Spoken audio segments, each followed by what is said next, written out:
Votre attention s'il vous plaît. Cet élément est en ligne là. Contactez-nous pour savoir s'il est aussi disponible en la langue de votre préférence. Veuillez aussi noter qu'il est en audio uniquement, dépourvu de ce fait d'image originaire. Merci d'être venu au rendez-vous de la connaissance, de la révélation, de la précision et de la profondeur biblique. Merci d'être venu sur évangileéternel.com, le site web de l'Évangile éternel. Nous sommes la conservation, le partage et la promotion de l'Évangile éternel. Nous sommes christequality.com. Équilibrer la manne ramassée dans le désert de sorte que chacun ait un le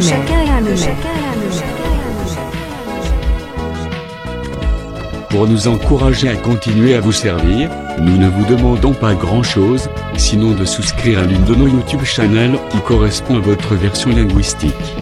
Souscrivez s'il vous plaît. La rubrique Pasteur et Thème présente aujourd'hui l'homme de Dieu, le pasteur Tidkabeya, ministre de l'Évangile éternel. Recherchez-vous les enseignements du pasteur Tidkabeya?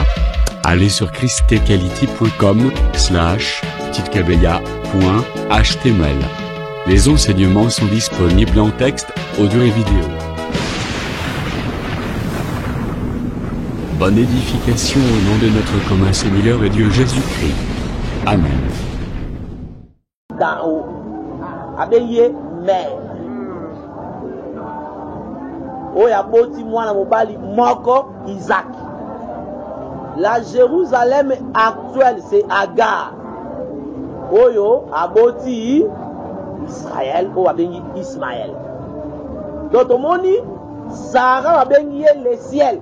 C'est que le ciel selon les critères pour les amoisi. Le ciel à la moisi. Oyo aboti mwana mobali moko. C'est sur le tali au Jésus, quelle est ta mère? Ah bah, ma mère c'est le ciel. Et le ciel va bien yango Sarah. Sarah aboti mwana moko kaka. Mais au monde so keikuna ba benga les filles de Sarah. Ba komi ebele. Ba fille ya Sarah bazebe. Okomona pe biso nyonso yo to benga magape Isaac. Je crois pour la télé, bon, on a Ephésiens, Galates, je crois bien. Pour vous, frères, comme Isaac. Donc, tout ce monde là, Isaac, Azobima, un seul homme, Isaac, Azobima, fait plusieurs peuples. Donc, on a beau Isaac, dans la postérité de la femme. Dans la Bible, comme ça, au titre, au moins, voici les livres de la postérité de la femme. La femme n'a pas de postérité. Pourquoi? Parce que la femme a une sémence et procréation. Donc, Mouto a postérité, c'est l'homme. Il y a un moment les livres de la postérité d'Adam. Même temps, au moment Rebecca. Nous collons dans Genèse chapitre 24. Dans Baokende Naye, Babi, postérité Nayo a possédé la porte de ses ennemis. Donc, nous avons zongé sur le langage de la postérité de la femme. Donc, ce moment que Naombre, Baouta Sake, Rebecca, Zamoua, sa postérité moko. Mais son tal au monde, Rebecca, Botaraba, la Mibali, Jacob, Kaïsa. Son tal moliti au monde, comme la postérité, les hommes n'attendent même Nathan David. Si Nathan et Salomon. Donc, tant que Paul a écouté la vie, non. Ils ont dit plusieurs thés. Comme il s'agissait de plusieurs, mais on a montré c'est à Christ. C'est que Christ, c'est lui la postérité de la femme. Maintenant, cette femme-là,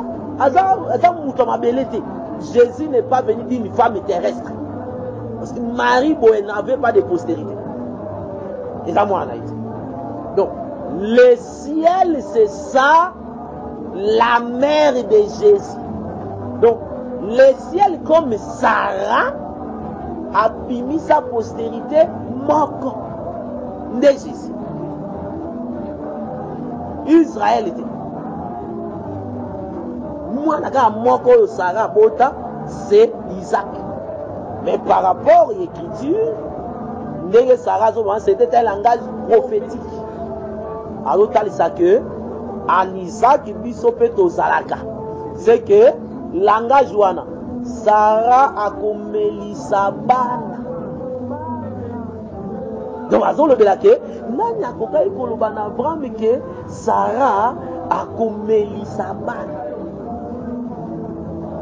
Lelo Sarah zo Melisabana. Sarah ou yazo Melisabana, c'est le ciel qui nous enseigne. C'est que l'idée n'a plus sur la réalité à ma belleté. Le ciel est en train de nous donner Matéa. Tous hommes là, ni les ont d'alola. Ne Sarah zo Melisabana. Mais aboti un fils. Un fils là, c'est Christ Jésus. Mais ils sont un peu plusieurs nakatia. Il y a fils wana Isaac. C'est nakatia Isaac. Ils sont aux alaka. Isaac a Jésus. Jésus on appelle nakatia Jésus. Ils sont aux alaka. Il y a un moment le fils de Sarah. Nous allons la fille de Sarah. Donc Sarah comme une bonne ébélée. Parce que hier temps on va koto so kende pour la terre koto tali azubenga Sarah dans la bonne ébélée. Donc au moins que Sarah bote bonne ébélée non c'est bien zaté. Donc ils appellent ça un langage prophétique.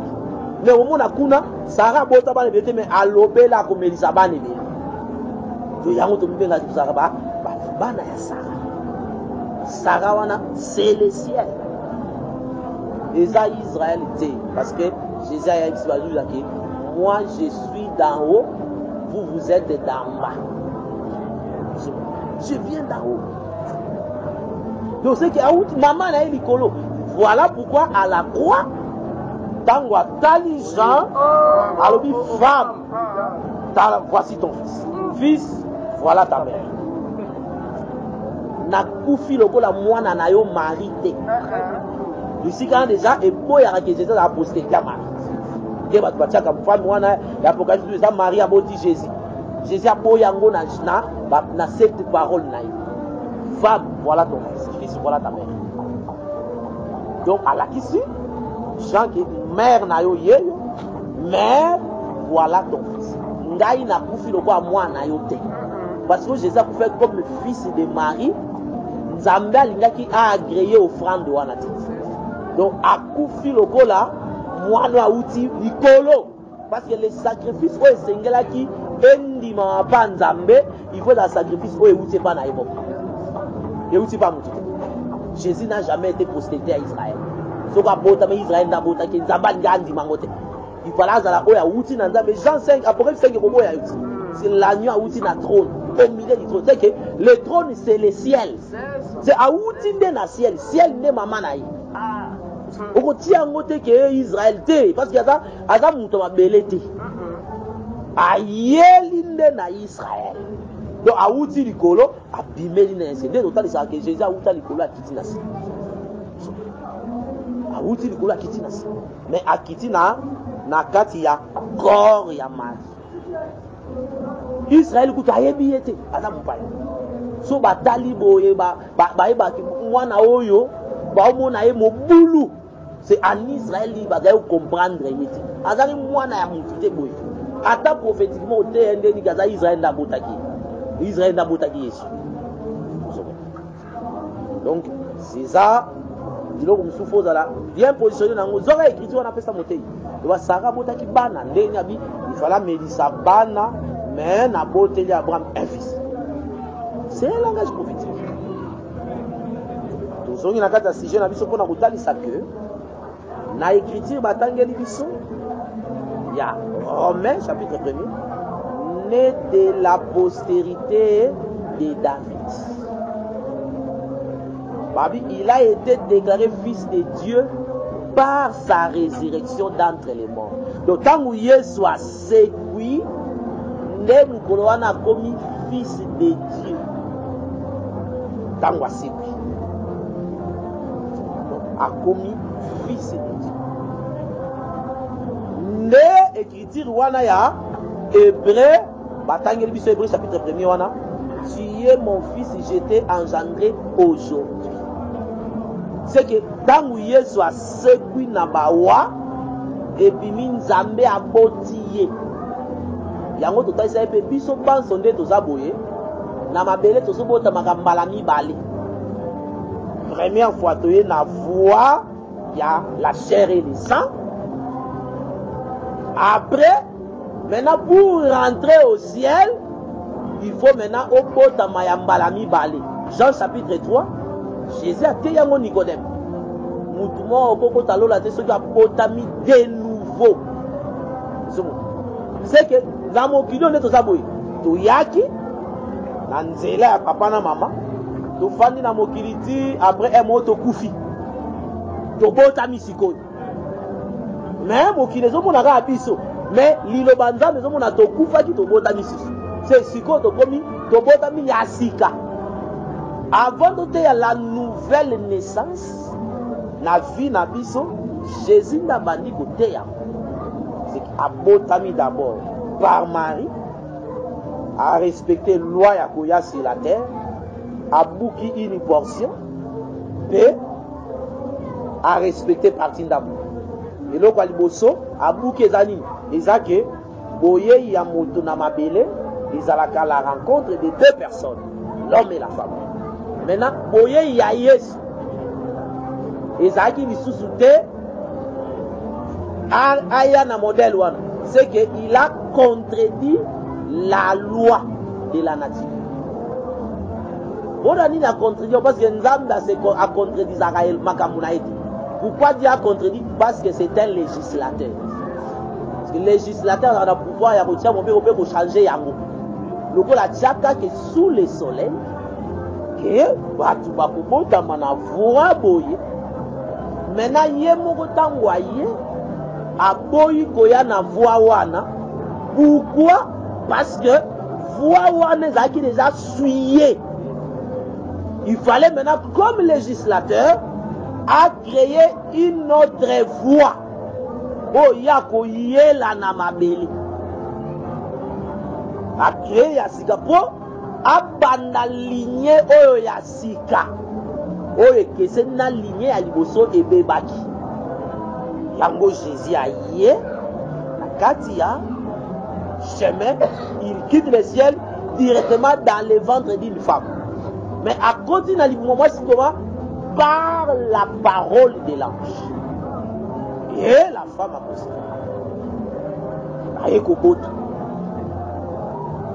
C'est comme ça que Nzambe a écouté sa kobota ma mususu ya kobota ma ya lilobana kobota ma ya nzoto. A écouté ya ngone. Et total ici que Jésus tangwa seku nda comme fils de Dieu.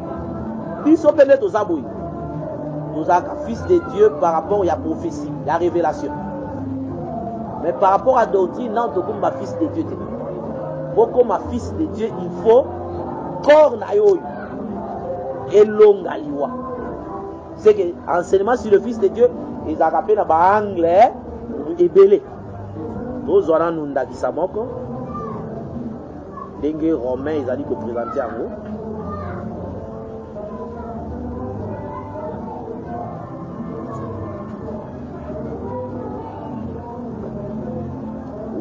Romains 8.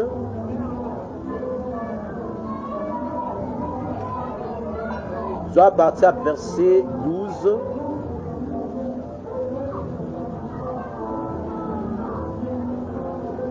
À 14. Romains chapitre 8, à partir du verset 12 jusqu'au verset 14, je lis au nom du Seigneur Jésus-Christ. Ainsi donc, frères, nous ne sommes point redevables à la chair pour vivre selon la chair.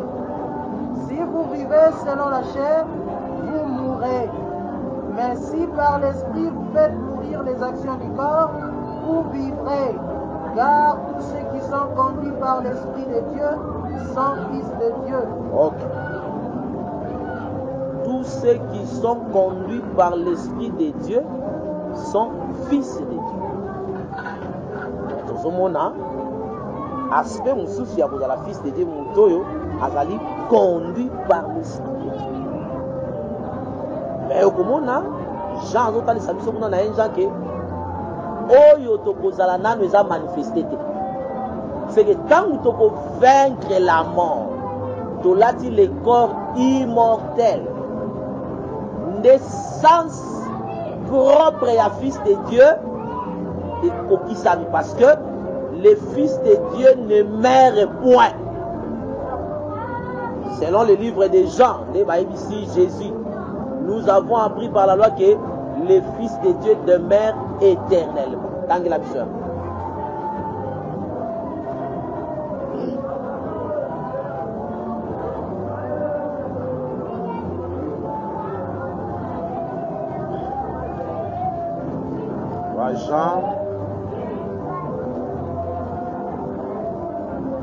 Jean chapitre 12, je crois bien.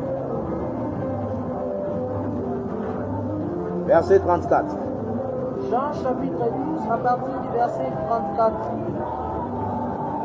En parlant ainsi, il indiquait de quelle mort il devait mourir. Verset 34. La foule lui répondit: nous avons appris par la loi que le Christ demeure éternellement. Comment donc dis-tu? Il faut que le Fils de l'homme soit élevé. Qui est ce Fils de l'homme? Nous avons appris par la loi que le Christ demeure éternellement.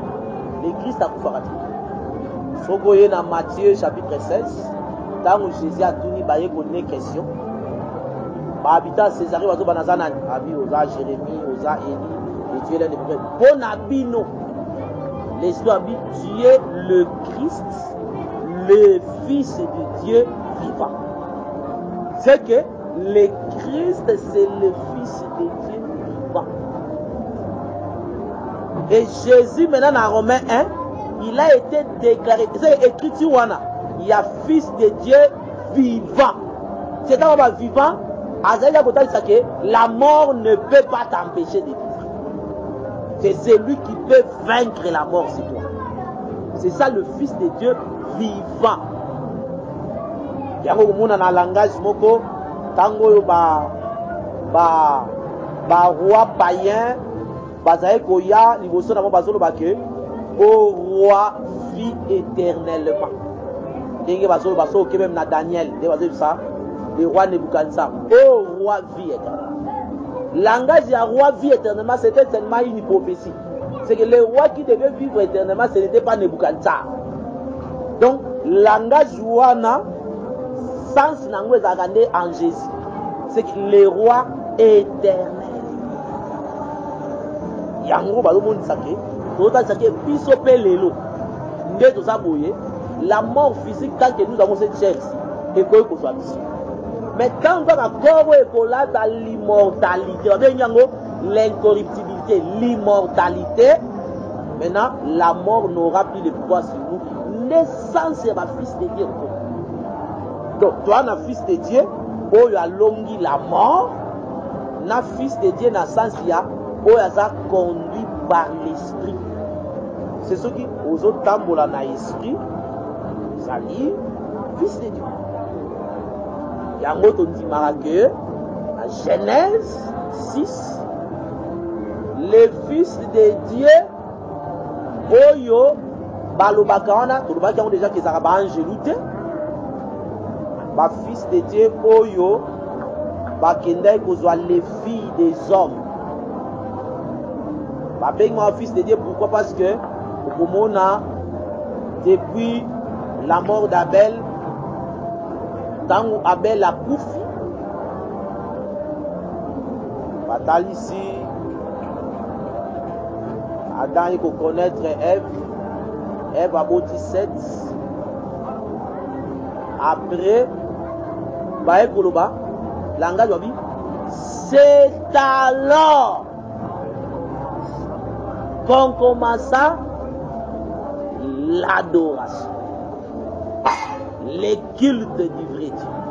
C'est-à-dire, depuis Abel la Koufara, depuis la chute d'Adam, l'adoration sera le chute. Parce que l'écriture est le binéwan. C'est tant qu'un nom Chabotami, c'est alors que l'on commence à invoquer le nom de l'Éternel. C'est que tous les temps après les péchés, c'est que Nzambe ami kangaki tiki na lubatu bon. Mais tango enon sabotami l'adoration yé ebandi. Et le Koana, yango moni total saka, ce qui a été, c'est ce qui c'est. Et non, je dois savoir comme étant le Saint-Esprit ou encore Christ Jésus. C'est que avant Yezoya, Tanyon Sowana, culte wana est un vrai culte, selon Jean chapitre 4. Babi, les vrais adorateurs, ce sont là les adorateurs que le Père demande. C'est que Jésus a entendu ça qui est envoyé. Alzande n'a besoin de vrais adorateurs. C'est-à-dire, tout le temps d'adoration, c'est la fausse adoration. La vraie adoration, c'est quand nous avons adoration, et nous avons Jésus, Jésus va représenter Enoch. C'est qu'il y a une vraie adoration. Maintenant, l'adoration est salama en esprit. L'esprit a bandu pour Kambabad. C'est alors que l'on commença à invoquer le nom de l'Éternel. L'adoration bâtie. C'est alors, c'est-à-dire, il y a un temps où Bato Bazaki ko adorer te. Et Dieu vient révéler l'adoration par Enoch. Adoration bâtie. Ne batu wana bandi ko adorer wana. Lignée wana ba vrais adorateurs wana. Ne bango bazaki considéré comme étant ba fils de Dieu. Yango ba fils de Dieu on a dit après un temps toye komona bango nde baye kolinga ba fille des hommes. Eloko wana ekeli etomboli kanda ya Nzambe. Kanda Nzambe wana etomoma na nini? Ezalaki ba fils de Dieu na ba fille des hommes balingani nde baboti bajea. So baboti bajea. Eloko wana etomboki si Nzambe. Atomboki, mon esprit ne restera pas toujours dans l'homme. L'homme n'est que chair et ses jours seront de 120 ans. Nakoboma batu nyonso biloko nyonso parce que mutu akomi corrompu.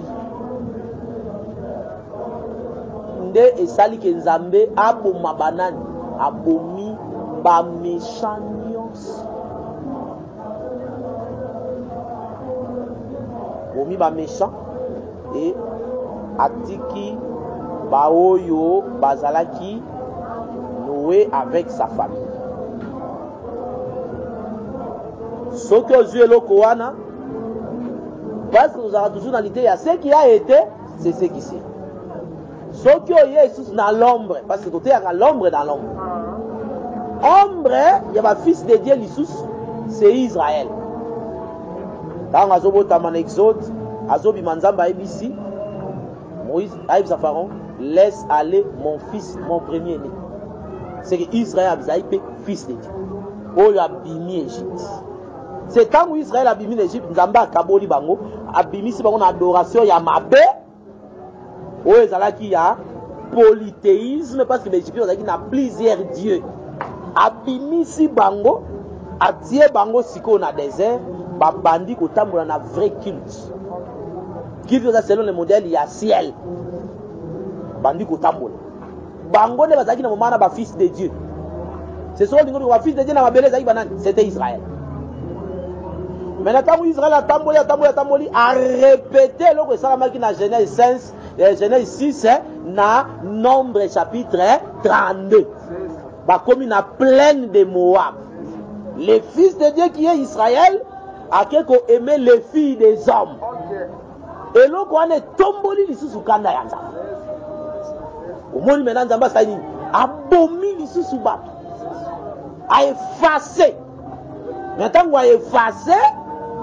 Cette fois-là, il y a quelqu'un oyo aye kokufa bona asisa kanda Nzambe, c'était Zimiri na Kozibi. Donc babomi mwasi moko na mobali babomi bango na kati ya tente nde kanda ya Nzambe esili me abomi 24 000 personnes. Donc okomona eloni etomboli kanda nzambe mélange ya ba israélite na ba moabite. Donc libala ya mabe epesi nzambe kanda. Yango mona nzambe azali toujours koveiller na likambo ya libala. Na insistele yango Israël. Parce que elo ekonza mobulu na mokili le faux mariage.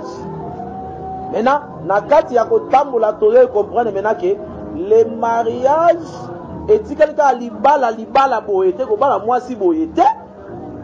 Mais le mariage est commis alliance. C'est que l'élo, nous qui sommes des fils de Dieu, nous ne pouvons pas avoir des alliances, conclure des alliances avec les païens. Ce qui nous a amené l'élo à Tiki Israël, parce que à côté d'Israël, a en alliance avec les nations. Tiki ba. Ne ba moni pas si a frappé ba moi Tiki ba. Donc au moins que Nzambe a répété même chose. Ti kangwa boya. Dans ma joie pour frapper la bête, et ça a dit comme mariage. C'est que alliance, il y a bête dans Israël,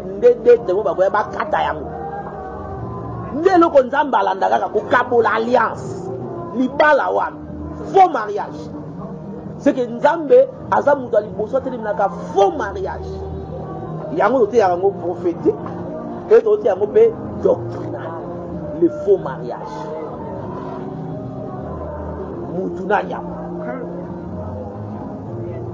Donc c'est pourquoi moni Paul a dit que homme animal azamutoyo azana muli muti ai makamuli muti ezana ezamuto nyonso ai makamwa zambete parce que c'est un animal muto za azana esprit et tu ne peux pas ya kosangana nyama kabi c'est une abomination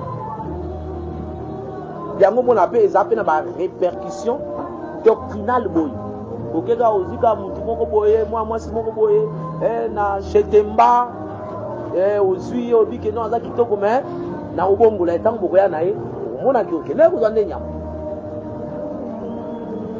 C'est comme ça que dans tout ça les langages de fils de Dieu, c'est-à-dire toi na fils de Dieu o ezali ya être conduit par l'esprit et toza pe na fils de Dieu na sens o ya que ndenge biso toza boye tous les fils de Dieu n'ont pas na sens nango propre. Tous les fils de Dieu par la foi. Mais tango yotobolata le corps est incorruptible, le sens propre à ma fils de Dieu est ça. Dans le moment la mort n'aura plus de pouvoir sur nous. Mais les lois yotoko kufa. Yango mona yoza mona nzambe est-ce que moi nzambe akufa? Moi nzambe yoka kanzala. Okomona ko na difficulté moko boye. Il y a pour répondre. Mais si on a un enseignement, même si on a coupé le c'est la mort est longue. Mais pour que la mort est longue, il faut lutter à eux et sa biso corps aux ezali de gloire. Il y a un autre que le Seigneur aux ezali immortel a vu l'immortalité à Tiango Nakatia évangile. C'est que l'évangile n'y a sauté comme ça mutu immortel. Donc ce n'est que l'évangile où ils allaient na respect à Bakabwaza. Il y a un évangile éternel parce que nous avons vu l'éternité, immortalité à Tiango Nakati évangile.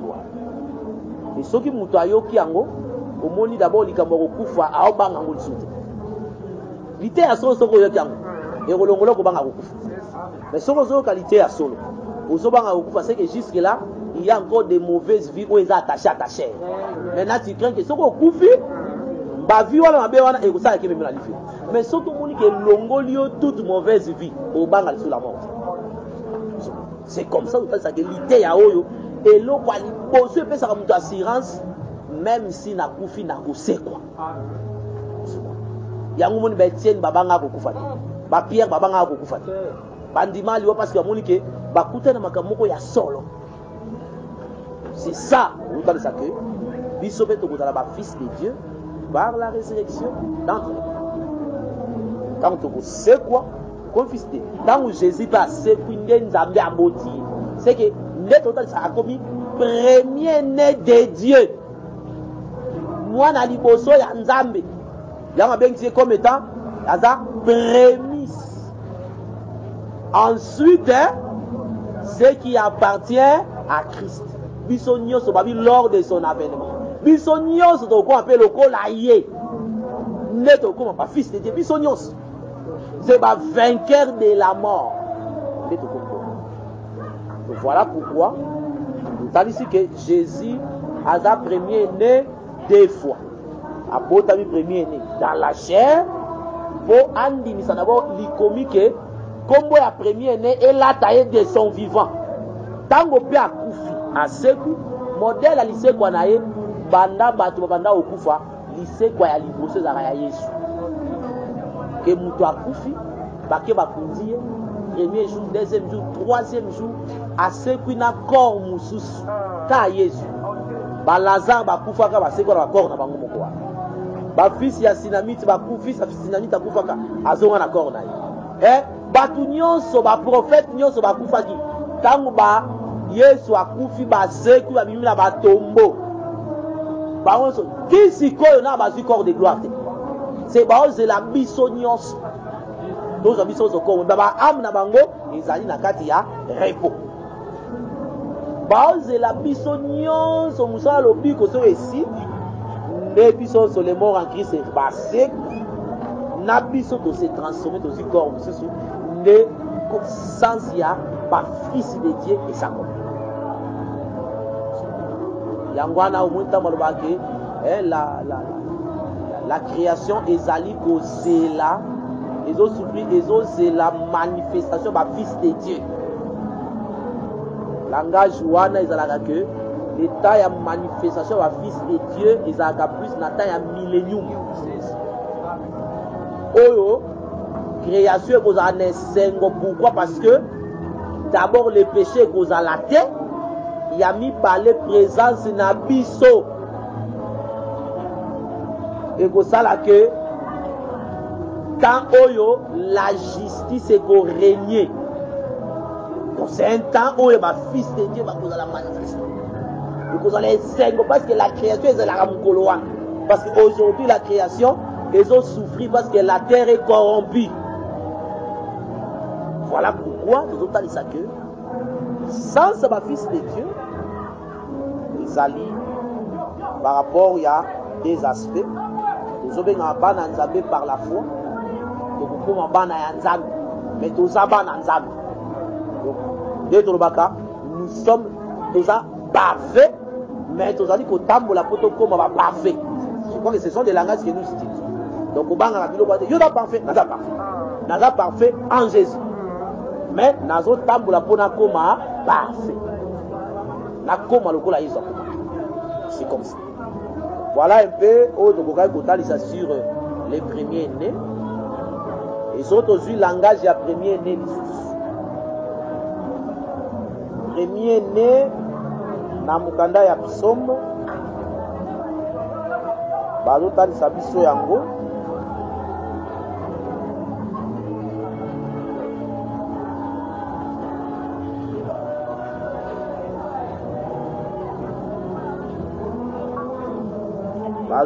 Les premiers nés les plus élevés des rois de la terre.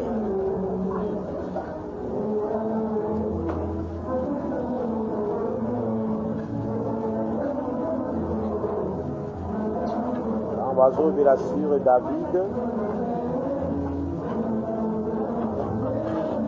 Psaume 89.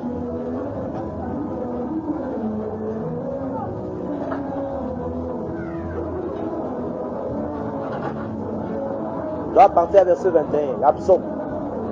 Psaume 89, je lis à partir du verset 21, au nom du Seigneur Jésus-Christ. J'ai trouvé David, mon serviteur, je l'ai oint de mon nuit sainte. Ma main le soutiendra et mon bras le fortifiera. L'ennemi ne le surprendra pas et le méchant ne l'opprimera point. J'écraserai devant lui ses adversaires et je frapperai ceux qui les haïssent. Ma fidélité et ma bonté seront avec lui, et sa force s'élèvera par mon nom. Je mettrai sa main sur la mer et sa droite sur le fleuve.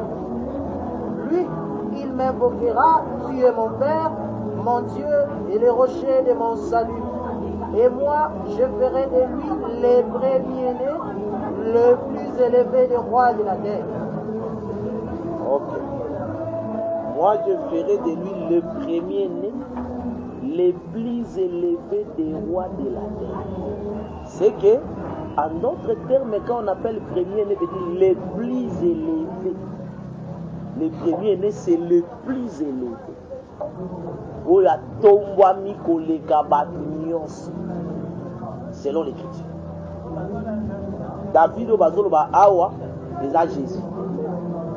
Eza David mwana Isaïe te. Mais makambo balobi okomona Isaïe lokwa epa mwana Isaïe pe apikelaki yango parce que okomona David l'ennemi atikala ko surprendre ye. David alonga bitumba nyonso atikala ko perdre ta bitumba moko te. Et alobi awa et sa force s'élèvera par mon nom. C'est que ceux qui makasi nezaki kombo ya Yahweh.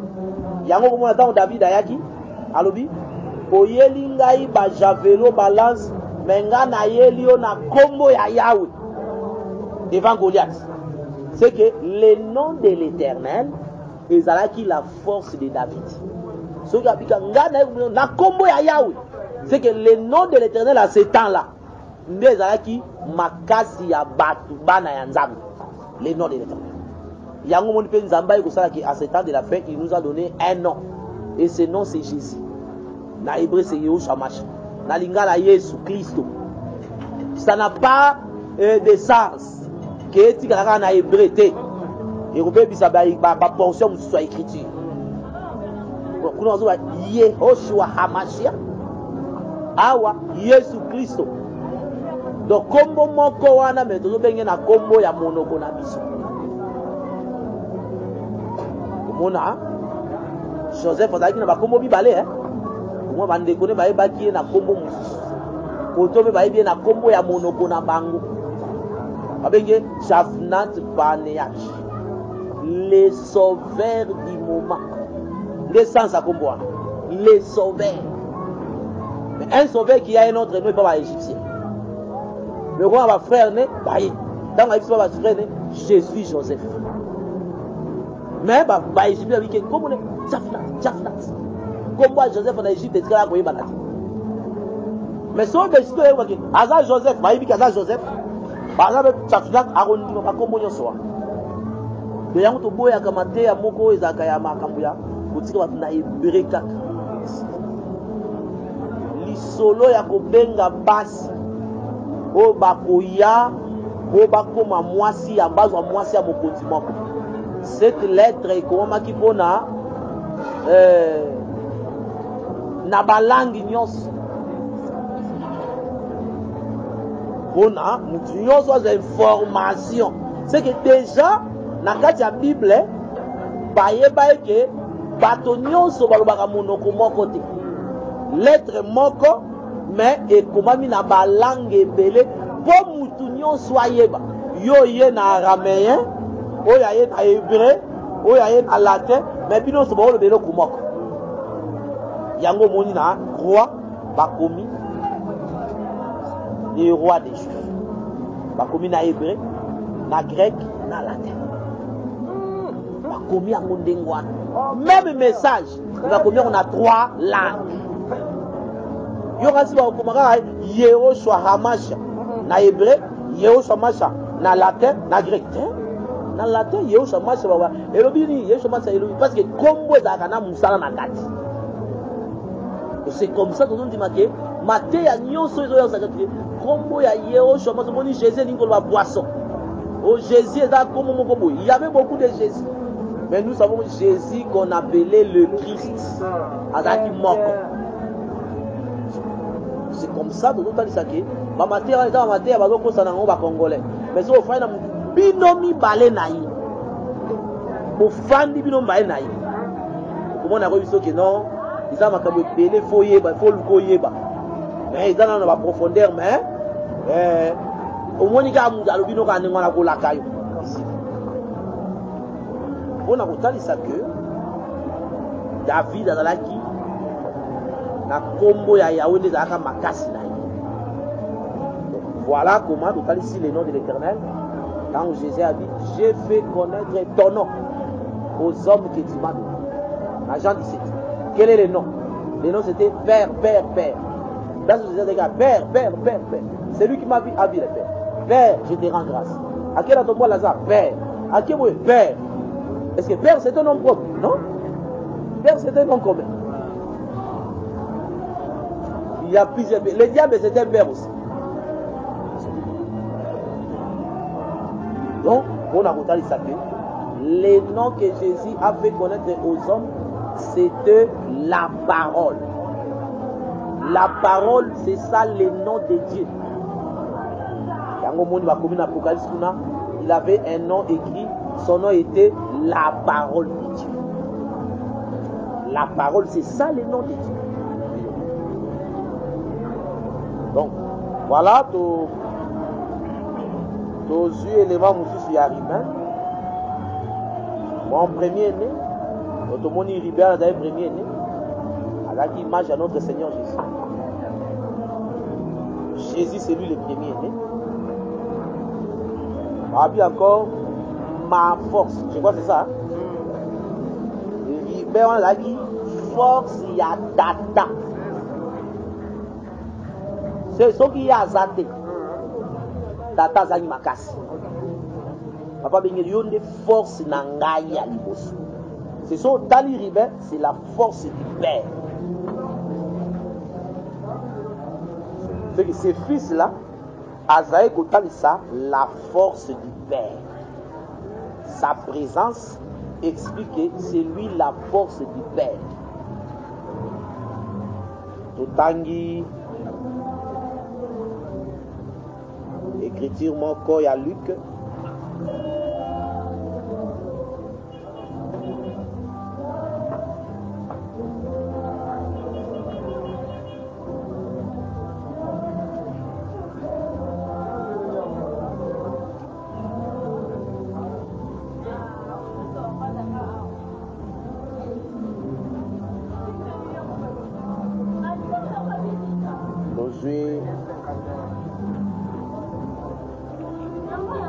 Combien?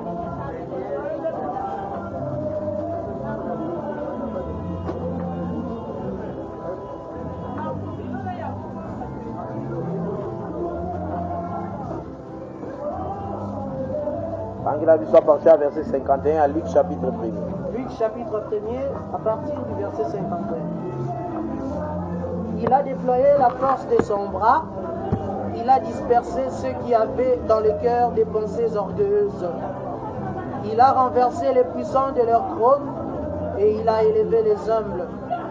Il a rassasié de bien les affamés et il a renvoyé les riches à vide. Il a secouru Israël son serviteur et il s'est souvenu de sa miséricorde comme il l'avait dit à nos pères envers Abraham et sa postérité pour toujours. Ok. Il a déployé la force, c'est ce qu'on a dit. Hein? De son bras. C'est que la venue de Jésus, tangu bazo banakati ya kantique wana azoloba, il a déployé la force de son bras. C'est que la venue de ce fils-là, Azali, la force du bras du Père. C'est tant au monde à Jésus. Azalaka, makasi ya tata. C'est ce qu'on dit à la makasi. Tu dois avoir Jésus. Parce que lui, la force, yende ribende, babi, papa benge, ma force. C'est ce qui ribende, le Père n'a pas de force. Maintenant, l'autre, c'est que la force est à nous. C'est d'abord Jésus. Et mon Dieu, c'est Jésus. Nos yeux écriture, mon corps.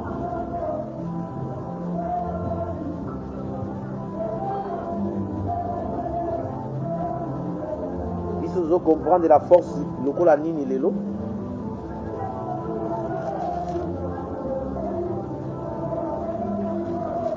Zoana, Proverbe chapitre 24.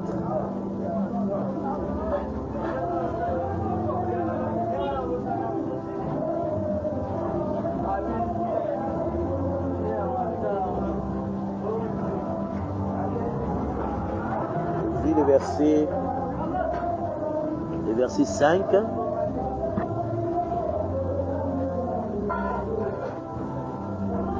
Proverbe chapitre 24, j'ai lu le verset 5. Un homme sage est plein de force, et celui qui a de la science affermit sa vigueur. Ok.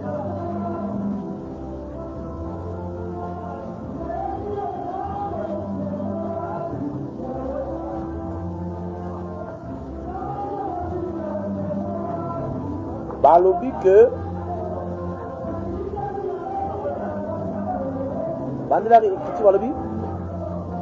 Proverbe chapitre 24, le verset 5. Un homme sage est plein de force, et celui qui a de la science affermit sa vigueur. Vous allez comprendre que Jacob a dit ma force. La force ya tata. Balobi yango na Proverbe 24, c'est la sagesse. C'est que celui qui est plein de sagesse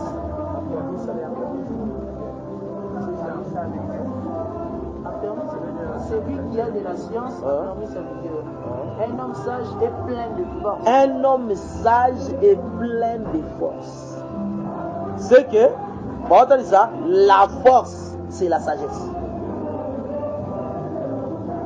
Donc, quand nous voyons la force n'est rien d'autre que la sagesse. Comme Riben, la force de Dieu a été manifestée sur cette terre par la sagesse que Jésus manifeste. Sagesse ou un frère, alongara nango batu tout. Mutu nyonso nanya dana boy biso ya boy biso ezo akwei soko ina mukanda Matthieu omona ke ndenge ba hérodien bayi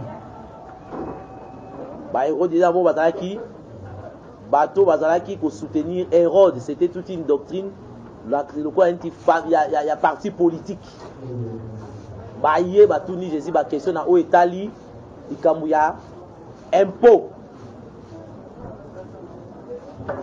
Quand basilisi basadicéen baye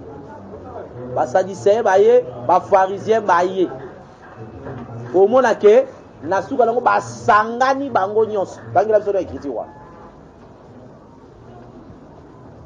Matthieu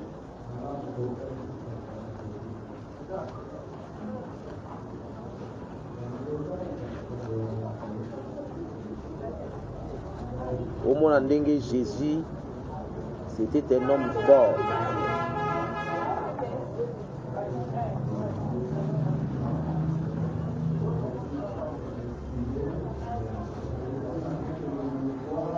Matthieu 22.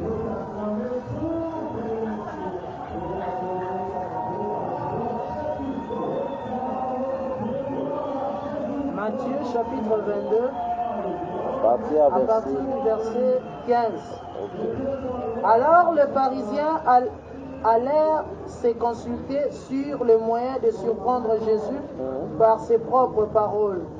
Ils envoyèrent auprès de lui leurs disciples avec les Hérodiens qui dirent: Maître, nous savons que tu es vrai et que tu enseignes la voie de Dieu selon la vérité, sans t'inquiéter de personne, car tu ne regardes pas l'apparence des hommes. Dis-nous donc ce qu'il t'en semble. Est-il permis ou non de payer les tributs à César? Verset 18. Jésus, connaissant leur méchanceté, répondit: Pourquoi me tentez-vous, hypocrite?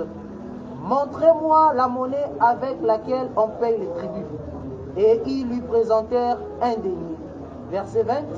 Il leur demanda: De qui sont cette effigie et cette inscription? De César, lui répondit-il. Alors il leur dit, rendez donc à César ce qui est à César, et à Dieu ce qui est à Dieu. Étonnés de ce qu'ils entendaient, ils les quittèrent et s'en allèrent. Verset 23, les mêmes jours, les Sadducéens qui disent qu'il n'y a point de résurrection vinrent auprès de Jésus et lui firent cette question. Maître, Moïse a dit, si quelqu'un meurt sans enfant, son frère épousera sa veuve et suscitera une postérité à son frère. Verset 25, or, il y a parmi nous 7 frères. Le premier se maria et mourut. Et comme il n'avait pas d'enfant, il laissa sa femme à son frère. Il en fit de même du second, puis du troisième jusqu'au 7e. Après eux tous, la femme mourut aussi.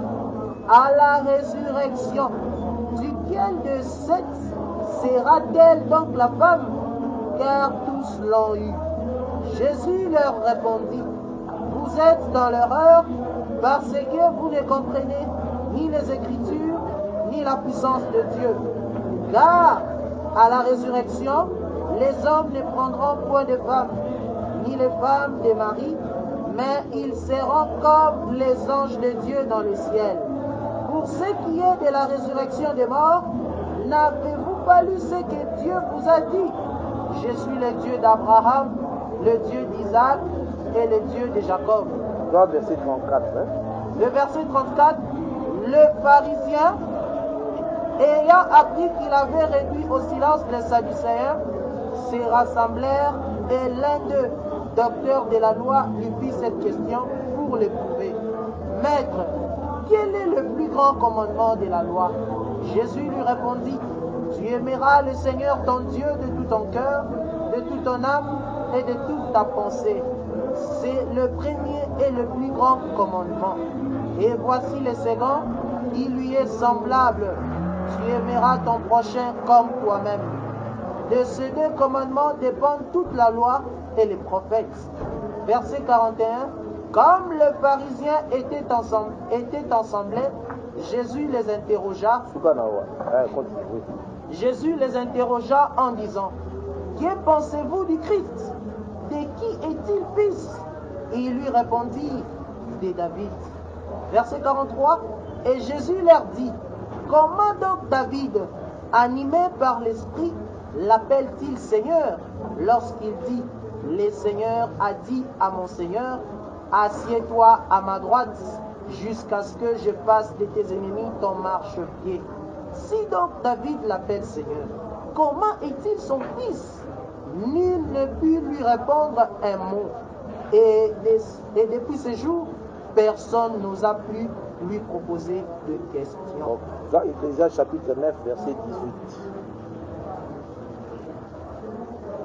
18. Ecclésiaste chapitre 9, le verset 18. La sagesse vaut mieux que les instruments de guerre, mais un seul pécheur détruit beaucoup de biens. La sagesse vaut mieux que les instruments de guerre. Donc, au sommet, que quand vous allez présenter sagesse, on va dire qu'un homme sage est plein de force.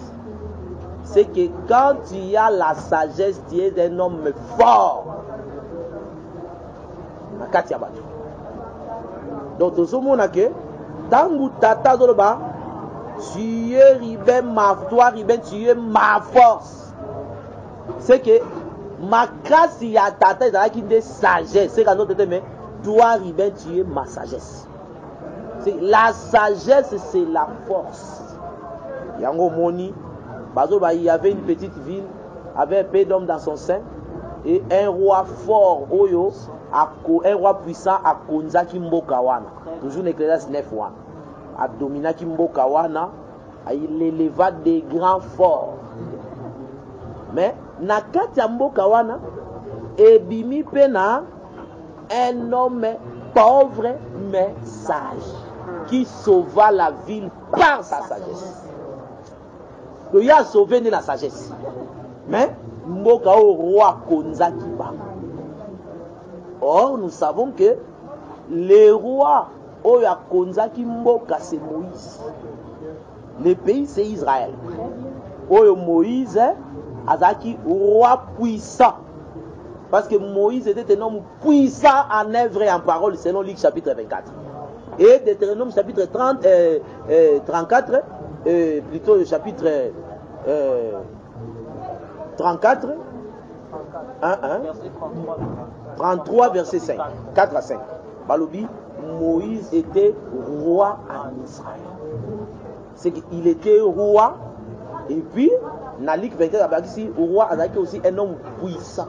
C'est que le roi puissant, c'est Moïse. Oyo a konzaki mboka.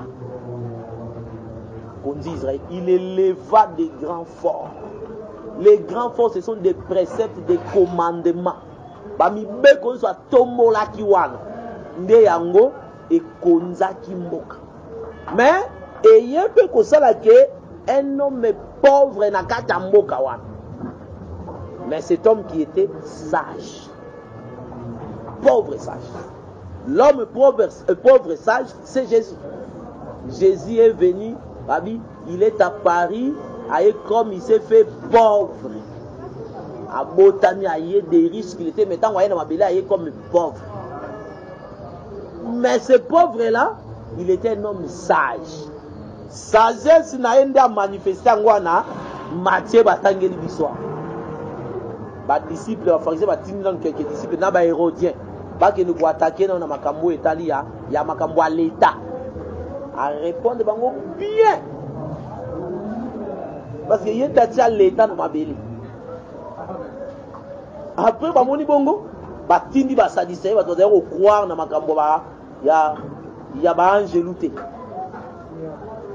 Ni la résurrection. Ba yé, mais ba bi oh. Siko zo ba ke soki Toro Seko Siko Tala moi si mon azala qui dans mobile à couper selon la loi za rendre connaître fois je ndekona il faut jouer à couper ya mso jouer à couper ti ba koma ki 7 ba on soit ce qu'on a résurrection za moi sana aussi moi te combien service matin ya résurrection donc ya moto zo bo yango po za kate parce que mukwa so nanya okendo ya ba moi si wana moi si na ngai au moins ni kasi wazaki nango vous avez na makanisi que na résurrection et vous allez que moi si na ngai yeyo vous ne savez ni les écritures ni la sagesse de Dieu.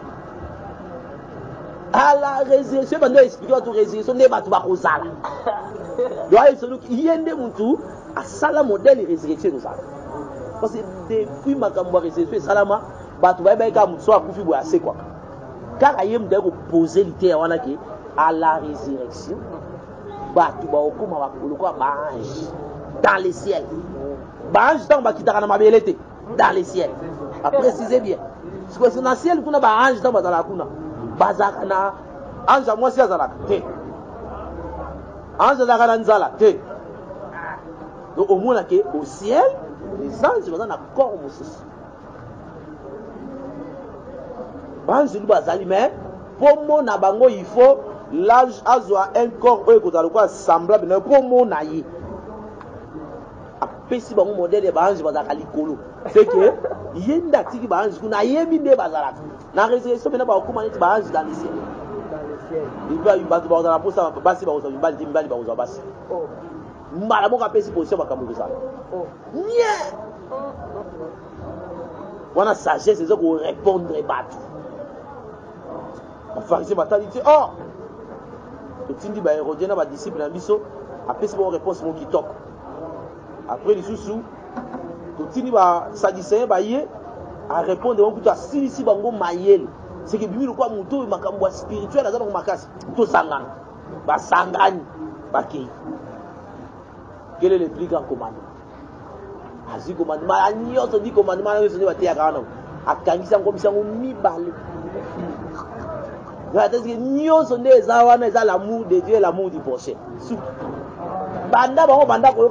Première fois, l'amour de Dieu et l'amour du prochain.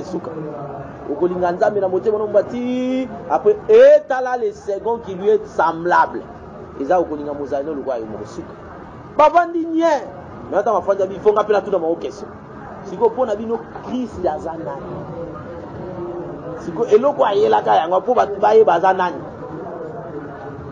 aza mwana nani o baza mwana David bazongi si bango par rapport à l'écriture bazaka nango siko ayebazongi nga na yende une explication makambo aza mwana David oh bondeni David ye moko poussé par le Saint-Esprit a-t-il bon écriture a posé le bien David a dit poussé par le Saint-Esprit a dit le Seigneur a dit à mon Seigneur maintenant ce que le Seigneur a dit à Seigneur David a béni son Seigneur mais ndeni akoza mwana ili bien babi banda mukwa baza tourner sur ni tunate donc la sagesse frère c'est la force donc Jésus sa force frère c'était la sagesse. Comment connaît-il des Écritures lui qui n'a pas étudié? Quelle est cette sagesse qui lui a été donnée? Ouais, force à Jésus qui sagesse. C'est quand Dieu descendit, Dieu est venu manifester sa sagesse. Des sagesse ou une longue battu. C'est comme ça, tout le temps, que tant que on arrive à baigner la force des pères. Ce qui fait la force de Dieu, frère, ils ont nzamba zaganango. Nde makasi ya nzambe. Otali nenga lobaka, otali nenga sala biloko na ubike muta maela boyina mabela zakati. Azakati. Talaka nde asala banzete. Aitidie. So mutu ondola na mutu moko boye. Paye moko boye banda osape ka beti datali yango lokwa nzembu. Babenga ngonze manzambe osali makala konkina mungu ya kokoka osali belilala na ele sengo nango na gunango osoma donc babiloko azo yemba wana c'est que a raisonna trop lila les akasuka ya kokoka otali boye makala konki izala mungu ala sukali moko boye ozo elo mso lie boye mbungo mso na lia na Équateur wana. Donc, ceux qui ont lié en Okaka, biloko nyonso kolia toute la journée ezaka sukali. Ata Congo bolele komi sukali. Ba oteka mbumane le bumeleng. Donc so zionga olie. Olie lipa, oyoka lipa sukali. C'est que ezo battre la sukali mukolo mobimba. Donc na fana bi ah, eza ndoto to eza eloko aso. Osomika fruit wana eza mwa mwa mozi mwa makako batu ba osoma nini ombumele ngi yaka kokomona na leka bwesi na kila ye biloko boyi biloko akolia na fufu na biloko nso sukali ah biloko ngo cheki ngo sukali to ndenge olia kinini olia kibumele ngi ah donc awa ti okolala na tongo nde munoko ebongi ba biloko ni wanda mbe asali yango biloko nso eza na tina omona mangue ezalaka moko ezali aigre ngai moko ekomi sukali eteli nzamba kaliki biloko fwe nani akosala biloko ndenge omwa biloko mosusu boye eza mpenza ngai me bato balingango otali bafruit nzamba asa eza nyonso na gu moko te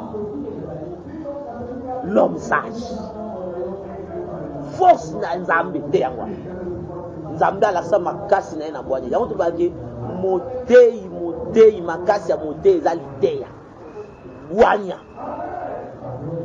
motei akozala superficiel te biloko nyonso bato baoteya na nzela okuti mpe motei azoteya yango bato esaka te omoi moto aza motei me osanti ke opusa pembeni na ye bokosala na ye 6 mois bofandi na ye makambo nzambe bosolaka te bobetaka masolo bacope boye eza boye mosusu bobeta masolo église nde eza boye il faut maintenant tozwa tobakisa baban topusa kuna totie bato bolekisi le bokuta esu il faut tosoma instrument mais aza pembeni na yo azotonga yo te so obikaka te tozwa bible na tocomprendre soki awa azotuna bakestion ya bible omoni bible nde ezalaka boye ezala makambo mosusu ebele oyo ebombama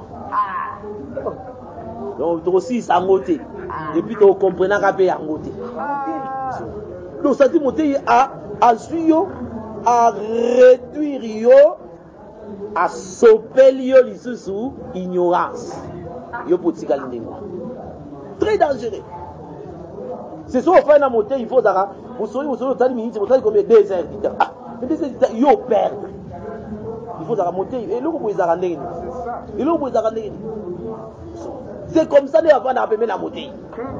Papa n'a monté, papa n'a pas mis ah, c'est vrai. Film à Jackie. Moi, monté, papa n'a film à Jackie.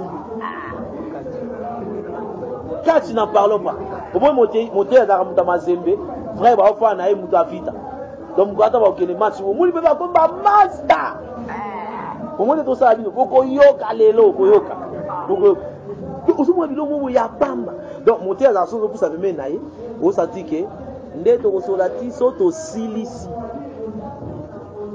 avant to kabwana il faut nazo instruction ndeko tonga bayanga motei ndeye wa modèle motei na biso Jésus osomona Jésus comme ça pani boy o tokena na toketala ndeni bato ba okima mbangu na terrain kuna motei na frère ba yokani ba ke stade ba koti frère a koti kota imana motei a koti kota renaissance nasuka maki boza kote ni na bisaki nini pasteur umoni ayu na bisaki no ayu akona bisaki tika boza bana mike biso to melisa bino bibero umoni nzela mobimba okonya kata biso moni bato bazo finga makambo ya Nzambe parce que bauti stade za constater makambo uti mona kuna za kaluba makambo ya Nzambe très dangereux. Par exemple, monter une abysse. Tu vas au coup d'un arrêt, mais ça rappelle que monter il va fatigué. Aïe, bébé, à l'unité, en tout cas, en déco, tout s'est fixé. Tel jour, tout sur la yango. Ils appellent l'homme soupe monter, naïe, bien, on a noté. C'est comme ça. Mais ça tout ça, une semaine. Question, ma camouanzam. Oh oui, rien. Quand ma camouan Congo, monter à la rabonde. Monter, il faut chaque jour. Na chair, na kata ofan wa tozo pesa batu makambo ya sika. Azola ça la pose. Et bien toi qui es ma force. Abengi épée prémisse de ma vigueur. C'est quoi ça ndengona?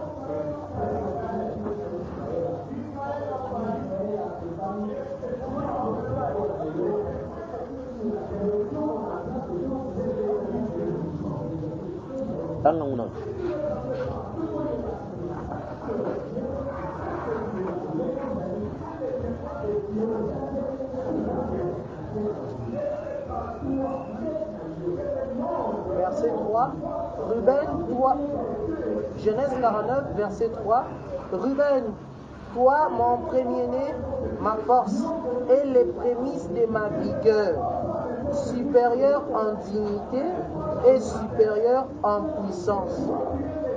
Verset 4, impétueux comme les eaux, tu n'auras pas la prééminence, car tu es monté sur la couche de ton père, tu as essuyé ma couche en y montant. Ok. Prémisse de ma vigueur. C'est oiseau présenté Bissot. Ribet Azali vigueur Yatata. Il est la vigueur du père. Vigueur est animé. La konzo.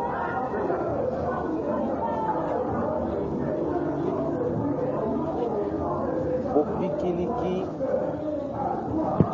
Parce que nous avons un terme, il y a vigueur, force, résistance. Babiloko nyonso wana lingala ezalaka na banini nango. Eza na bopikiliki ezali, kuma ezali, konzo ezali, makasi ezali. Donc nyonso ezalaka ba vigueur, ba résistance, ba force, biloko nyonso wana. Lingala ezalaka pauvreté, nde bazalaka ba chercheur te. Lingala ezalaka ba biloko nyonso na kombo nango. Donc quand on a qu'Équateur, na kisata na bino bozaka batu moko boye bozobebisa lingala boyebisa bato lingala eza pauvre. Lingala ezalaka pauvreté. Bino nde bozanga biloko ya kotia na lingala, nde botie biloko na bino ya kikongo na kati, ya chiluba na kati, esika. Bokomisi yango lingala. Bozi ba français bobongoli yango, bobengi yango lingala. Mais lingala eza na biloko nyonso. Clairement.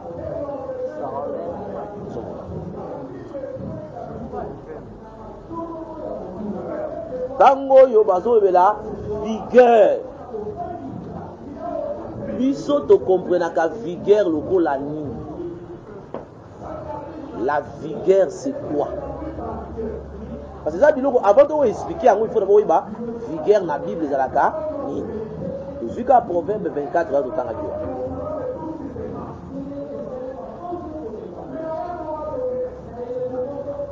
La vigueur, Proverbe 24, verset 5. Proverbe 24, le verset 5. Un homme sage est plein de force, et celui qui a de la science affermit sa vigueur. Ok. Celui qui a de la science affermit sa vigueur.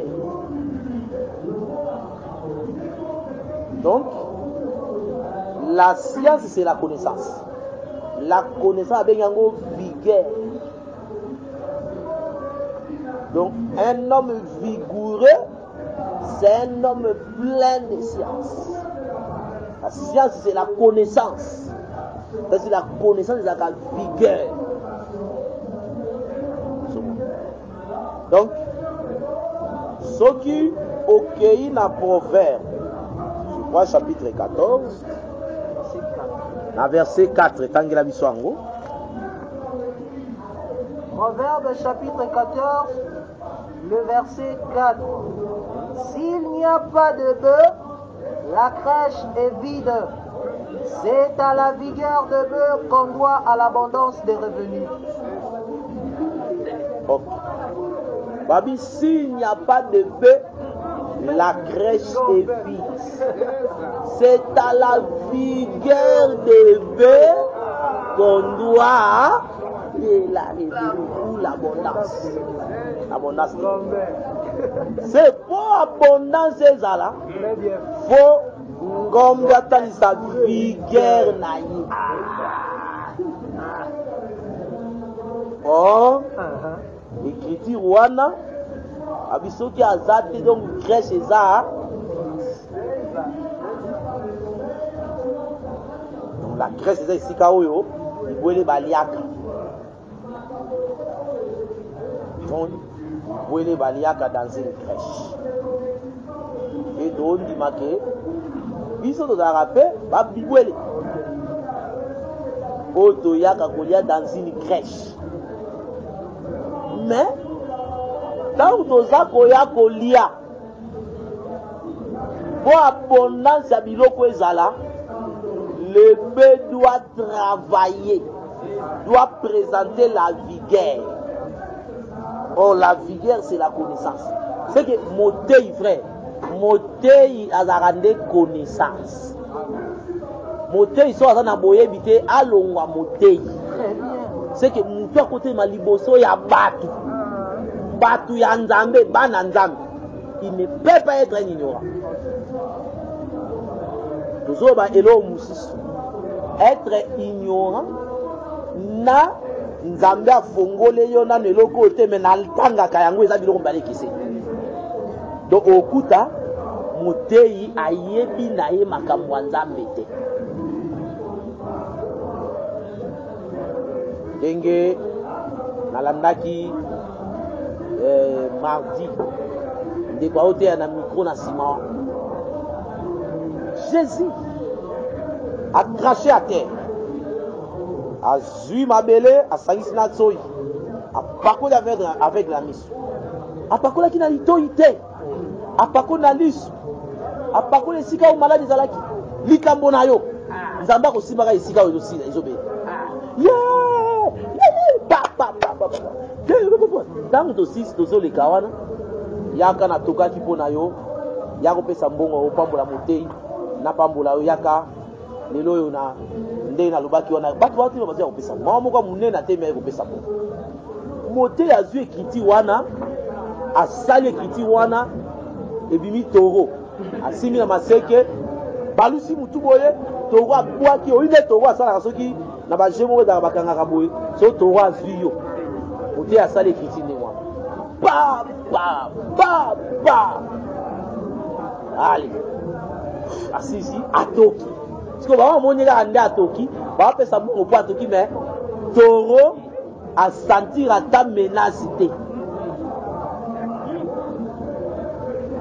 ekiti wana eza so ote yango bien te okumba atali mwana naza aveugle atali ti abwakeli mabele soyi eza na étape ya acraché à terre eloko ya liboso ya mwana Jésus cracha à terre. Pourquoi il a craché à terre? Pourquoi il a abwakeli mabele soyi mabele tant nyonso oyo ozalaki na moto otiki kaka aveugle abwakeli so mpona tu es incapable de donner les yeux à cet homme. Abwakeli mabele soyi amodi abike oza incapable. Soki olingi ebeloko wana ozongi na Deutéronome 25 babi soki mutu oyo aza incapable ya korachete ya kosauve babwakelaka ye soyi na elongi wana ezalaki oza incapable. Se kobwakela mutu soyi kobotola ye sapato elingi koloba incapable selon la Bible. Okepe na nombre 12 kuna kokrache pa mutu eza komodiri ye o komodiri ezali koanéantir mutu. C'est la fin de ton règne. Mabele wana zonga na ndaku ya fille ya Pharaon ya tango kendaki na fleuve. Azui mwana moko abimisi ye abi bakobengaka ye Moshe car je l'ai tiré des eaux. Un corps tiré des eaux, une terre tirée des eaux. Et cette terre-là, c'est Moïse. C'est Mabele, tant qu'ils ont boit qu'il m'a belé soy. Et lui, comme que yo monté, ils sont au niveau big, ça vous boit qu'il m'a belé soy. La terre, c'était tout un homme.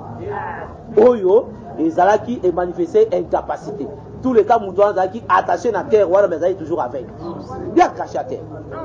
Il y a dit que Azuna soy naye, na Mabele wana, nda sangisi, a tchesiko Moudouan. Maintenant, gende na réservoir d'ici. Si ko Mabele wana na soye comme pédagogue. Parce qu'il y a mon écambi et dit na réservoir des silos. Atie yango abina emona tabi maintenant gende. Ano tamola na poto ya misuti na réservoir des silos tant que soko yelongi amoni. Oh, les réservoirs des silos Esaïe interprétant que ça l'envoyer. C'est que Atindie pas l'envoyer. Donc Jésus est moko, Atindie pas Christ. Au Christ n'est pas au kouta naye, lui se fungwa. Donc pour la ça que geste wana ezalaki liteya. Et ça pour nous doit cracher à terre. Les autres bois qui m'appellent sur le tien moutou. Et si m'batté. Et si m'batté. À terre dit que Mabele osa incapable ya ko moni sa moutou. Maintenant le ko les a eu na zuyo na salive na ngai a sali mélange ya mai na Mabele. La loi et le témoignage. Ne yango atie moutou na. Ndeko sunga mutu wana atambola tia mona. Isa biloko teke mutu zango bando za bote. Mabele wana za mutu mobimba. Isa mabele tete mabele aboka ene so ina mabele te. La terre c'est Moïse. Moïse était incapable de couper sa mission. Yé mon quoi il sait ba mutu ngwa ndiaku. Jusqu'à ce jour, n'ta pas possible no lisute. Yé mon quoi te bon. C'est Israël atambola ka avec Moïse pas quoi informer ba. Vous avez la lisute, wana litoite, wana motema. Ba mi matoite, litoite. Litoi moko. Lis moko na motema. Donc, vous avez que ceux qui ont l'imbolité au commis, ma vie en wapi, à Mathieu. Il y a kasi Mathieu, ça, ici, là, vous avez asibi poto kuna, Mathieu na miso, oh, ndeko nangai. Nous avons Mathieu moko boye, Mathieu aza na boye bite. Bona nini toi insiste à na boye la connaissance. La connaissance tangu bazali kopesa yango ememaka la vérité. Selon Daniel. Babi, celles les livres jusqu'au temps de la fin, plusieurs les liront, plusieurs, voilà, c'est les ministres. Par contre, la lecture, voilà, c'est la prédication. Quand Baba noté, plusieurs seront épurés, purifiés, épurés et blanchis. La connaissance est blanchie, Sakamoto. Donc, mon Dieu, il faut dans la connaissance de ma campagne. Mon Dieu, à cause de la haine, il y aura. Il y a un autre boy à Kababa, il y a 6 causes. Pour Kababa du frère, et ça, il y a 3 versets. Au Moni, frère, il y a un verset, belé. Là, mon Dieu, il a cause à la ministre, à cause de l'écriture, manque. Après, c'est passé. Monter, il faut dans la écriture et pour les gars frères. Monter, il y a 2000 dans ma frère. Monter, à cause de la que à cause de ma frère, il faut dans le couvert. Monter, il faut dans la connaissance. Il y a un monde qui sacrifié, il va être sarnateur. Donc, quand on a un d'accord, il que abotami chaque jour makamuso papa na ya salaka na mobeko azoyoka tango koma nganga nzambe va présenter aibinde bakataka nyama. Allez, s'il vous plaît, au numéro suivant pour retrouver la suite de ce message. Merci d'avoir suivi ce message et que Jésus-Christ vous bénisse. Si vous avez une question à l'intention de l'homme de Dieu, si vous voulez que l'homme de Dieu prie pour vous, si vous voulez vous confier à l'homme de Dieu, ou si vous voulez tout simplement bénir l'homme de Dieu, contactez-le directement si ses coordonnées sont disponibles depuis sa page. Sinon, contactez-nous et nous lui transmettrons vos préoccupations. N'oubliez pas de faire un tour à notre page évangélisation pour voir en quoi vous pouvez vous rendre utile à Christ par cette œuvre. Que Dieu vous bénisse tous. Amen. ChristQuality.com. Les cieux en un clic de la souris. Évangile-éternel.com. Le site de l'évangile éternel. Christ et Quality Fondation, équilibrer la manne ramassée dans le désert de sorte que chacun ait un maire.